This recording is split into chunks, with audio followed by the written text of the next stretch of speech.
50 days weight loss சேலஞ்சோட டே 26 இன்னைக்கு காலையில எப்பவும் போல எம்டி ஸ்டமக்ல வெயிட் வந்து செக் பண்ணிடலாம். 58.80 வந்து இருக்குங்க. Super super.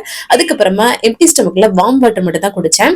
காலைல பிரேக்ஃபாஸ்ட் வந்து பாத்தீங்கன்னா கருப்பு கவுனி அரிசி, அது கூட வந்து கொள்ளு இதெல்லாம் வந்து வறுத்து ஒரு சூப்பரான கஞ்சி ரெடி பண்ணியிருந்தேன். செம்ம டேஸ்டியா இருந்துச்சு. வெயிட் லாஸ்க்கு ரொம்ப ரொம்ப ஹெல்ப்ஃபுல்லா வந்து இருக்குங்க. ஸோ இதெல்லாம் வந்து பாத்தீங்கன்னா நான் 50 டேஸ் வெயிட் லாஸ் சேலஞ்ச் டீடைலா டிப்ஸ் அண்ட் ரெசிபிஸோட லாங் வீடியோ யூடியூப்ல வந்து ஷேர் பண்ணிட்டு இருக்கேன். அதுல வந்து இந்த ரெசிபிஸ் எல்லாமே இருக்கும். ஸோ மிஸ் பண்ணாம பாருங்க. மதிய லஞ்சுக்கு 2 சப்பாத்தி, கொஞ்சம் முருங்கைக்கீரை பொரியல், அதுக்கப்புறம் முள்ளங்கி, சுரக்காய், மீன் மேக்கர்லாம் போட்டு புளிக்குழம்பு மாதிரி பண்ணியிருந்தேன். அதெல்லாம் வச்சு சூப்பராக சாப்பிட்டுட்டு ஈவினிங் டயத்தில் ஒரு கிரீன் டீ ப்ளஸ் வந்து அந்த உப்பு கடலை வச்சு சூப்பராக சாப்பிட்டாச்சு. அதுக்கப்புறம் நைட் டின்னர் 6:30 மணிக்கு எடுத்துட்டாச்சு. 2 ப்ரௌன் பிரெட், அதுக்கப்புறம் அந்த மீன் மேக்கர், அந்த காய் எடுத்துக்கிட்டேன் நிறையா. வெள்ளரிக்காயும் நிறையா எடுத்துக்கிட்டேன். நல்லா ஃபில்லிங்காக இருந்ததுங்க. இன்னைக்கு ஒரு 1/2 மணி நேரம் வாக்கிங் வந்து பண்ணேன். கடைசியாக வார்ம் வாட்டர் குடிச்சு கம்ப்ளீட் பண்றேன். தேங்க்ஸ் ஃபார் வாட்சிங் ஃப்ரெண்ட்ஸ். மறக்காம லாங் வீடியோ பாருங்க, நிறைய யூஸ்ஃபுல் டிப்ஸ் இருக்கு. பாய்.